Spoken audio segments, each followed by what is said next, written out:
स्वागत है पुनः आपका मेरे यूट्यूब चैनल पर। जैसा कि कल आप लोगों ने टॉपिक किया था, कल वाला टॉपिक जिसे कंप्लीट कर लिया था आप लोगों ने, लाइब्रेरी लेजिस्लेशन। आज नए टॉपिक के साथ हैं बौद्धिक संपदा अधिकार आईपीआर। तो इसके क्वेश्चन अपने पूरे करने वाले हैं। इसको ये दो पार्ट में अपने करेंगे क्योंकि इससे बहुत सारे क्वेश्चन बनते हैं, जिसको कंप्लीट अपने करेंगे। पूरी थ्योरी में से जितने भी क्वेश्चन हो सकते हैं वो अपने ने सारे निकाले हैं ना, तो एक भी क्वेश्चन बाहर नहीं जाने वाला है। तो अपने शुरू करते हैं, क्वेश्चन की ओर जाते हैं। बौद्धिक संपदा अधिकार की मूल अवधारणा के संदर्भ में निम्नलिखित कथनों पर विचार कीजिए। ऑप्शन ए, एक आईपीआर एक ऐसा कानून है जो आविष्कारक या निर्माणकर्ता को निश्चित समयावधि के लिए विशेषाधिकार प्रदान करता है। विश्व में आईपीआर का ओरिजिन सर्वप्रथम फ्रांस से माना जाता है। ब्रिटेन में महारानी एलिजाबेथ द्वितीय के समय विशेषाधिकार प्रदान करने की परंपरा की शुरुआत हुई थी। तो इनमें से सत्य असत्य बताने, इनमें से बताना है कौन कौन से वाक्य सत्य है। तो इसका करेक्ट आंसर क्या रहने वाला है? आईपीआर एक ऐसा कानून है जो आविष्कार या निर्माणकर्ता को निश्चित समयावधि के लिए विशेषाधिकार प्रदान करता है। तो ये दोस्तों सही है। विश्व में आईपीआर का ओरिजिन उद्भव सर्वप्रथम फ्रांस से माना जाता है, ये गलत है। फ्रांस से इसका उद्भव नहीं है। ब्रिटेन में महारानी एलिजाबेथ द्वितीय के समय विशेषाधिकार प्रदान करने की परंपरा की शुरुआत हुई, ये दोस्तों सही है। तो इसका करेक्ट आंसर रहने वाला है ऑप्शन बी, 1 और 3 कथन सही है ना। तो नेक्स्ट क्वेश्चन की ओर मूव होते हैं। वर्ष 1818 में फ्रांस की क्रांति के दौरान किस उदारवादी विचारक ने बौद्धिक संपदा अधिकारों के संरक्षण पर बल दिया? किसने दिया ये अपने को बताना है। Option A John Locke, option B Benjamin Constant, option C Edmund Smith, option D Jean Jacques Rousseau. तो इसका करेक्ट आंसर रहने वाला है बेंजामिन कॉन्स्टेंट। बेंजामिन कॉन्स्टेंट जो उदारवादी विचारक थे, उन्होंने बौद्धिक संपदा अधिकारों के संरक्षण पर बल दिया था, जो कि 1818 में फ्रांस में क्रांति हुई थी ना, उस समय की ये बात है ना। तो इसका करेक्ट आंसर रहने वाला है ऑप्शन बी। नेक्स्ट क्वेश्चन की ओर मूव होते हैं। अपने इसका सही सुमेलन करना है ना, अपने को देखना है कौन कौन से युग्म सही सुमेलित है, ये बताना है आपको। अंतरराष्ट्रीय सम्मेलन के संदर्भ में निम्नलिखित युग्मों पर विचार कीजिए, ये बताना है अपने को। पेरिस सम्मेलन 1883 फ्रांस में हुआ, पहला सम्मेलन था। बर्न सम्मेलन 1886 स्विट्जरलैंड में, चौथा चरण कॉपीराइट से संबंधित। जिनेवा सम्मेलन 1888 पेटेंट संरक्षण। तो इसका करेक्ट आंसर क्या रहने वाला है? इसका करेक्ट आंसर रहने वाला है इसका करेक्ट आंसर रहने वाला है जो थर्ड है ना, वो गलत है। जिनेवा सम्मेलन है 1886 में नहीं होता है। पेरिस सम्मेलन 1883 में फ्रांस में होता है, और बर्न सम्मेलन 1886 में स्विट्जरलैंड में होता है। तो इसका करेक्ट आंसर रहने वाला है ए। नेक्स्ट क्वेश्चन की ओर मूव होते हैं। विपो के संस्थागत विकास क्रम के संदर्भ में सही तिथियों वर्षों का मिलान कीजिए, बताना है। स्विस संघीय कार्यालय का गठन कब हुआ था? बर्न में से जिनेवा में स्थानांतरण।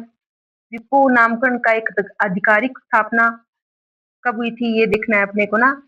स्विस संघीय कार्यालय का गठन 1888 बर्न में हुआ था, ए का 2 है ना। तो बर्न से जिनेवा में स्थानांतरण कब हुआ ना? 1960 में है ना। विपो नामकरण का आधिकारिक स्थापना कब हुई? विपो संगठन है उसकी स्थापना कब हुई? 14 जुलाई 1967। तो इसका करेक्ट आंसर रहने वाला है ऑप्शन ए। नेक्स्ट क्वेश्चन की ओर मूव होते हैं। विपो वर्ल्ड इंटेलेक्चुअल प्रॉपर्टी ऑर्गेनाइजेशन का वर्तमान में मुख्यालय कहाँ है? विपो का मुख्यालय कहाँ है, ये अपने को बताना है ना। A Paris France, B Bern Switzerland, C Geneva Switzerland, D New York America. तो इसका करेक्ट आंसर रहने वाला है सी जिनेवा स्विट्जरलैंड में विपो का मुख्यालय है ना। तो कहाँ है? जिनेवा स्विट्जरलैंड में विपो का मुख्यालय है। विपो की स्थापना कब हुई? 1967 में होती है, 14 जुलाई 1967 को। कब होती है? ने देखा 14 जुलाई 1967। तो नेक्स्ट क्वेश्चन की ओर मूव होते हैं। आईपीआर के अंतर्गत शामिल 3 मुख्य साधनों श्रेणियों में निम्नलिखित में से कौन सा शामिल नहीं है? इनेक्चुअल प्रॉपर्टी राइट के अंतर्गत जो नीचे दिए गए इनमें से कौन सा एक है जो इंक्लूड नहीं है, ये अपने को बताना है ना। ऑप्शन ए कॉपीराइट, प्रतिलिपि अधिकार, ऑप्शन बी पेटेंट, एकत्सव, option C trademark, option D right to information act. तो आईपीआर के अंतर्गत आरटीआई शामिल नहीं है, तो इसका करेक्ट आंसर क्या होगा? Option D. नेक्स्ट क्वेश्चन की ओर मूव होते हैं। भारतीय कॉपीराइट अधिनियम के संदर्भ में कौन सा कथन असत्य है, ये बताना है। यह अधिनियम 4 जून 1957 को निर्मित हुआ। यह अधिनियम 21 जनवरी 1958 को लागू हुआ। कॉपीराइट अधिनियम का मुख्यालय मुंबई, महाराष्ट्र में स्थित है। कॉपीराइट अधिनियम में संविधान के अनुच्छेद 79 का उल्लेख है। तो इसका करेक्ट आंसर रहने वाला है ऑप्शन सी।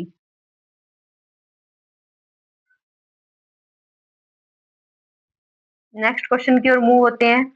कॉपीराइट अधिनियम 1957 में अब तक कुल कितने संशोधन हो चुके हैं तथा सर्वाधिक संशोधन किस वर्ष हुए हैं? तो इसमें अब तक कितने संशोधन हो चुके हैं ये बताना है अपने को ना।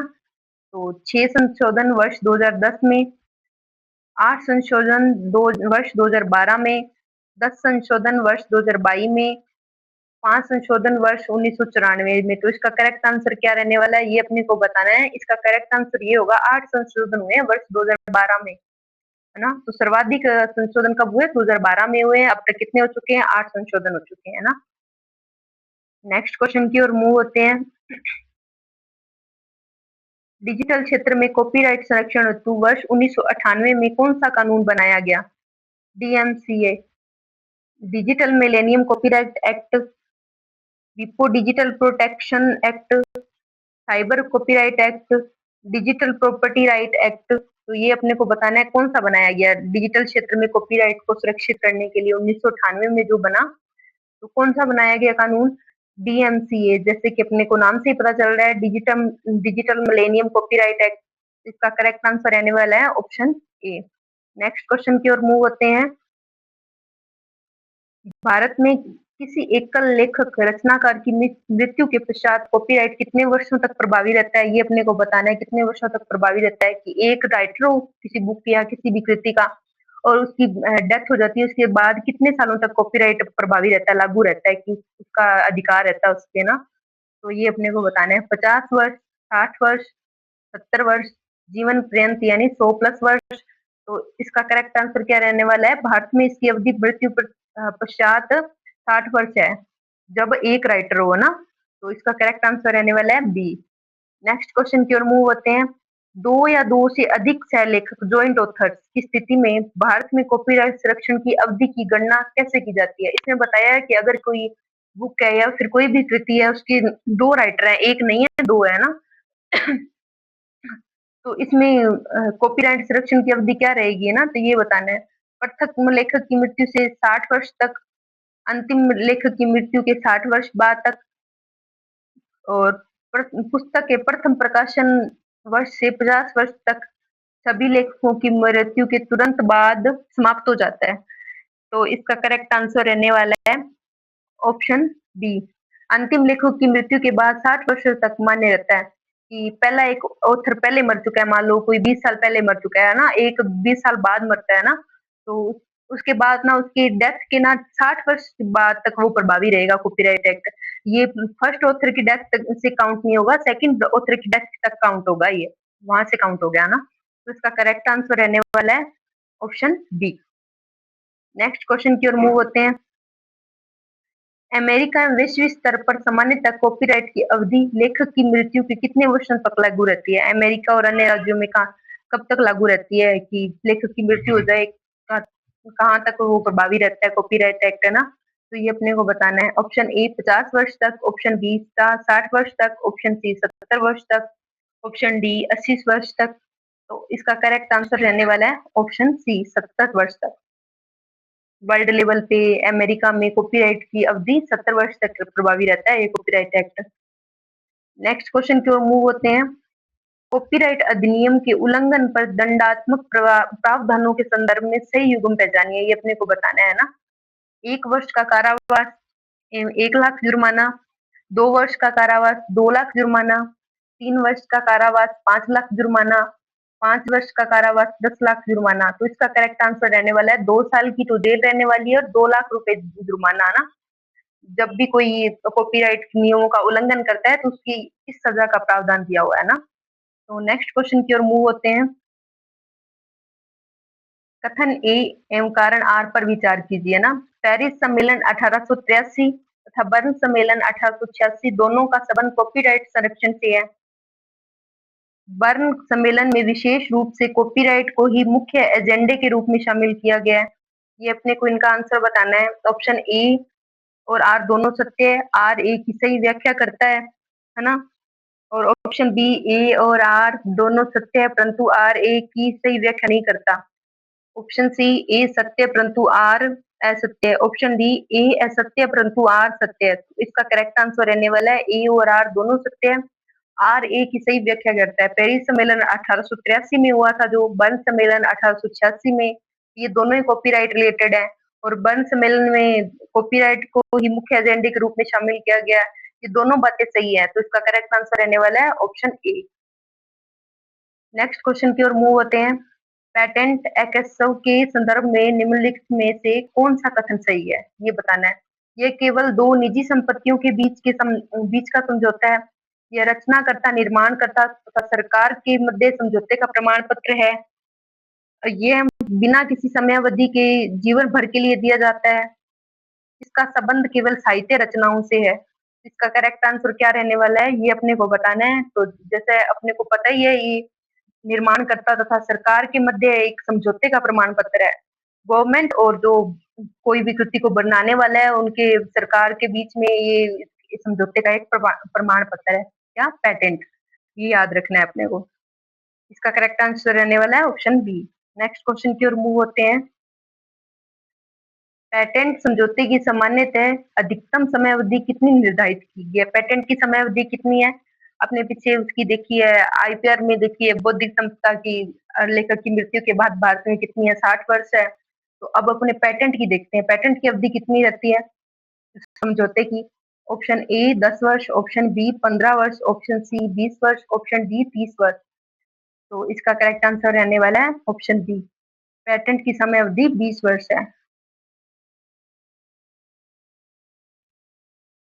नेक्स्ट क्वेश्चन की ओर मूव होते हैं। गंभीर बीमारियों की दवाओं पर पेटेंट की न्यूनतम समय अवधि कितनी रखी जा सकती है? अगर कोई गंभीर बीमारी है या फिर कोई मतलब नई शोध है, किसी बीमारी रिलेटेड है, या फिर कोई रिसर्च है जो जन कल्याण कर सकती है ना, ऐसे के लिए ना पेटेंट अवधि ज्यादा नहीं मानी जाती है, ज्यादा रखी भी नहीं जाती है, दिया भी नहीं जाता है। क्योंकि इस पे तो बोलते हैं ना, जो जन कल्याणकारी चीजें हैं उन पे सभी का हक होता है, या फिर किसी को फायदा हो, इसलिए गवर्नमेंट ने इसके पेटेंट की समय अवधि बहुत कम रखी है, इसकी ज्यादा नहीं रखी है। तो इसकी समय अवधि रखी है ऑप्शन ए 2 वर्ष, ऑप्शन बी 4 वर्ष, ऑप्शन सी 5 वर्ष, ऑप्शन डी 7 वर्ष। इसका करेक्ट आंसर रहने वाला है गंभीर बीमारियों की दवाओं पर पेटेंट की अवधि न्यूनतम है 4 वर्ष।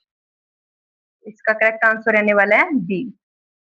नेक्स्ट क्वेश्चन की ओर मूव होते हैं। भारत में पेटेंट अधिनियम किस वर्ष एक अधिनियम के रूप में लागू हुआ? भारत में पेटेंट अधिनियम किस वर्ष एक अधिनियम के रूप में लागू हुआ, ये अपने को बताना है। Option A 1957, option B 1970, option C 1988, option D 1999। तो ये कब एक्ट के रूप में लागू हुआ? तो ये होता है 1970 में होता है। तो इसका करेक्ट आंसर क्या रहने वाला है? Option D.